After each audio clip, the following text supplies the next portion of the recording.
فیصلے میں کہا گیا ہے کہ چیئرمین FBI ایک سرکاری آفیسر ہے اور سرکاری آفیسر کسی جج کے خلاف سپریم جوڈیشل کونسل میں شکایت کا اندراج نہیں کروا سکتا، اور یہ اختیار عام شہریوں کو دیا گیا ہے، اور عام شہریوں کے ساتھ صدر مملکت جو ہے کسی جج کے خلاف ریفرنس جو ہے وہ بھجوا سکتا ہے۔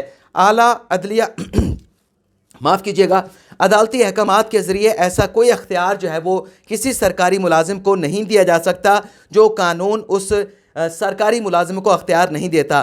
اگر سرکاری افسران کو اس قسم کے اختیارات دیے گئے تو یہ عدلیہ کے لیے جو ہے وہ تباہ کن ہو سکتے ہیں۔ فیصلے میں مزید جو کہا گیا ہے وہ بھی آپ ناظرین کے ساتھ شیئر کر لیتے ہیں، اور پھر جلدی سے جو جسٹس یحییٰ افریدی کا نوٹ ہے اس کی طرف آئیں گے۔ فیصلے میں کہا گیا ہے کہ سرکاری افسران کی ججز کے خلاف شکایات عدلیہ کے لیے تباہ کن ہوں گے۔ کیس FBI کو بھجوانے کا فیصلہ انصاف کے اصولوں کے منافی تھا۔ نظر ثانی کا دائرہ اختیار فیصلے میں نظر آنے والی غلطیوں تک محدود ہوتا ہے۔ انصاف کے اصولوں کے خلاف جاری احکامات دراصل خود ہی غلط ہوتے ہیں۔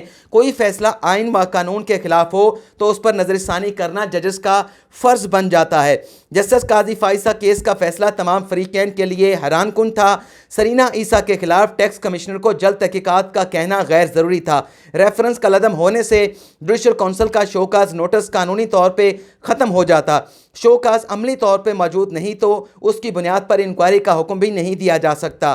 عدلیہ کی آزادی اور ججز کا احتساب ایک ہی سکے کے دو رخ ہیں۔ کہیں بھی ناانصافی ہونا دراصل انصاف کے لیے ہر جگہ ہی خطرہ ہوتا ہے۔ تمام بار ایسوسی ایشن جسٹس قاضی فائز عیسیٰ کو ایماندار جج مانتی ہیں۔ سول اور فوجداری حکومتوں کے ادوار میں عدلیہ کی آزادی پر حملے ہوتے رہے۔ عدلیہ کو ماضی کا قیدی بننے کی بجائے عدلیہ کا نقصان ہونے سے بچانا چاہیے۔ عدلیہ سمجھوتا کرے تو معاشرے میں پہلا شکار جو ہے وہ کمزور طبقہ ہوتا ہے۔ عدلیہ کی آزادی کا مطلب ججز کا بلا خوف ہو کر فیصلے دینا ہے۔ عدلیہ کی آزادی کے خلاف اقدامات سے غیر جانبداری عدالتی نظام کی جو بنیادیں ہیں وہ ہل جاتی ہیں۔ اب آپ کے ساتھ شیئر کر لیتے ہیں کہ جسٹس یحییٰ افریدی نے جو نوٹ لکھا ہے اس نوٹ میں وہ کیا لکھتے ہیں۔ ویسے اس نوٹ کی جو خاص بات ہے وہ آپ کے ساتھ ہم پہلے شیئر کر لیتے ہیں۔ جسٹس یحییٰ افریدی اپنے نوٹ میں لکھتے ہیں کہ بہتر تھا کہ یہ معاملہ FBI پر چھوڑ دیا جاتا، یعنی 19 جون کو جو فیصلہ دیا گیا اس پر جسٹس یحییٰ افریدی یہ کہتے ہیں کہ بہتر تھا FBI کو ڈائریکشن کرنے کے بجائے یہ معاملہ FBI کے لیے اوپن چھوڑ دیا جاتا کہ وہ خود کسی ڈائریکشن کے بغیر قانون کے مطابق اپنا ایکشن لیں۔ یعنی اگر جسٹس یحییٰ افریدی کہہ رہے ہیں کہ ہم ڈائریکشن نہ کرتے اور اس معاملے کو اوپن چھوڑ دیا جاتا اور وہ خود سے جسٹس قاضی فائزہ کی اہلیہ سرینا عیسیٰ کے خلاف جو ہے وہ ایکشن لے سکتا۔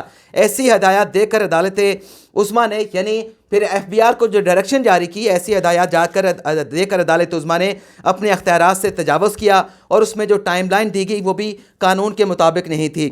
عدلیہ اپنا جو کردار ہے، اپنا جو اختیارات ہے اسے وسیع نہیں کر سکتی۔ قانون کے اور آئین کے مطابق ہی عدلیہ نے جو ہے وہ اپنے فیصلے دینا ہوتے ہیں، اور جو سپریم کورٹ نے فیصلہ دیا 19 جون کا اس سے جسٹس قاضی فائزہ کی اہلیہ اور ان کے بچوں کے جو حقوق تھے وہ متاثر ہوئے۔ فیصلے میں جسٹس یحییٰ افریدی یہ کہتے ہیں کہ 19 جون کے فیصلے میں FBI کو ڈائریکشن دی گئی۔ 19 جون کے فیصلے میں سیکرٹری سپریم جوڈیشل کونسل کو بھی احکامات دیے گئے۔ میں یہ سمجھتا ہوں کہ تمام احکامات قانون اور آئین کے مطابق نہیں تھے، اور اس پر یہاں پر جسٹس یحییٰ افریدی نے انکم ٹیکس کے قانون کے سیکشن 116 یا 216 کا ذکر کیا ہے اور آرٹیکل 211 کا حوالہ دیا ہے۔ جیسے یحییٰ افریدی کہتے ہیں کہ عدالتی فیصلے میں یہ دو ایررز موجود ہیں جس پر نظر ثانی کی مداخلت کرنا بنتی ہے۔ وہ لکھتے ہیں کہ آرٹیکل 184(3) اور 187(1) کے تحت عدالت عظمیٰ کے پاس وسیع اختیارات ہیں۔ دوسری جانب جو آرٹیکل 209 ہے وہ سپریم جوڈیشل کونسل کی کارروائی سے متعلق ہے، اور آرٹیکل 211 تمام عدالتوں کو سپریم جوڈیشل کونسل کی کارروائی میں مداخلت کرنے سے روکتا ہے۔ ان حالات میں عدلیہ کے پاس سپریم جوڈیشل کونسل کی کارروائی میں مداخلت کرنے کا کوئی اختیار باقی نہیں رہتا۔ اچھا، بہت سارے دوست کہیں گے کہ سپریم کورٹ نے پھر ریفرنس کو کس طرح سے کالعدم قرار دے دیا، وہ تو سپریم جوڈیشل کونسل میں دائر ہو چکا تھا۔ سپریم کورٹ نے جو ریفرنس کالعدم قرار دیا تھا وہ اس نقطے پہ دیا تھا کہ وہ جو ریفرنس بنایا گیا ہے، ریفرنس بناتے ہوئے جو آئین اور قانون کی منشا تھی، جو ریکوائرمنٹ تھی، انہیں پورا نہیں کیا گیا، تو بنیاد چونکہ ریفرنس کی غلط ہے اس بنیاد کے اوپر ریفرنس کو کالعدم قرار دیا گیا تھا۔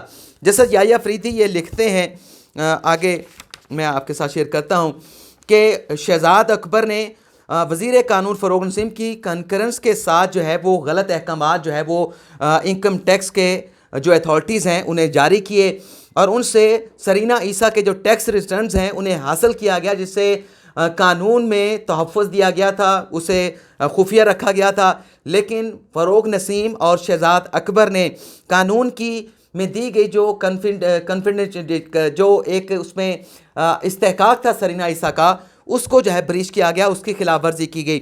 اور میں یہاں پہ آبزرو کرتا ہوں، یہاں پر وزیر اعظم فروغ نسیم اور شہزاد اکبر کے خلاف جو ہے وہ آبزرویشن جسٹس یحییٰ افریدی کی جانب سے دیے گئے ہیں، جس میں وہ یہ لکھتے ہیں کہ سرینہ عیسیٰ کے ٹیکس معاملے میں شہزاد اکبر فروغ نسیم نے غیر قانونی ہدایات دیں، غیر قانونی ہدایات کی وزیر اعظم نے توثیق کی جس کے سنگین نتائج ہو سکتے ہیں۔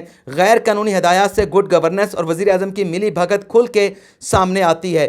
اور فیصلے میں یہ بھی کہا گیا ہے کہ ہم نے اپنے 19 جون کے تحریری فیصلے میں واضح طور پہ لکھا عدالت نے کہ شہزاد اکبر نے اور فروغ نسیم نے غلط کام کیا ہے، قانون کی وائلیشن کی ہے، لیکن اس کے باوجود بھی وزیر اعظم نے ان دونوں کو جن عہدوں کے اوپر یہ براجمان تھے ان کے کام جو ہے وہ جاری رکھنے کی اجازت دی، جس پر اپنا جیسے یحییٰ افریدی لکھتے ہیں کہ اس سے ایکسپوز ہوئے worthy prime minister complicity in commission of the said violation. تو یہ محض ایک جج کی اضافی نوٹ کے ذریعے آبزرویشن ہے وزیر اعظم سے متعلق اور وزیر قانون فروغ نسیم سے متعلق اور شہزاد اکبر سے متعلق، لیکن جو تحریری فیصلہ ہے اس میں کوئی ایسی آبزرویشن نہیں لکھی گئی۔ اس فیصلے پر بھی جسٹس یحییٰ افریدی کے دستخط موجود ہیں، لیکن یہ جو آبزرویشن الگ سے ہیں وزیر اعظم سے متعلق یا وزیر قانون فروغ نسیم سے متعلق یا اپنا شہزاد اکبر سے متعلق، اس کی ایک اخلاقی بائنڈنگ تو ہو سکتی ہے لیکن جوڈیشل بائنڈنگ جو ہے وہ موجود نہیں۔ لیکن عدالتی فیصلے کی جو اخلاقی بائنڈنگ ہو جاتی ہے اس کے بھی بڑے نتائج جو ہے وہ سنگین بن سکتے ہیں، اور اس معاملے سے اپوزیشن جو ہے وہ سیاسی طور پہ فائدہ بھی اٹھا سکتی ہے۔ تو یہ ناظرین فیصلے کی مکمل تفصیلات آپ سے اجازت چاہتے ہیں۔ اللہ تعالیٰ آپ کا حامی و ناصر، اپنی دعاؤں میں یاد رکھیے گا۔ اللہ حافظ۔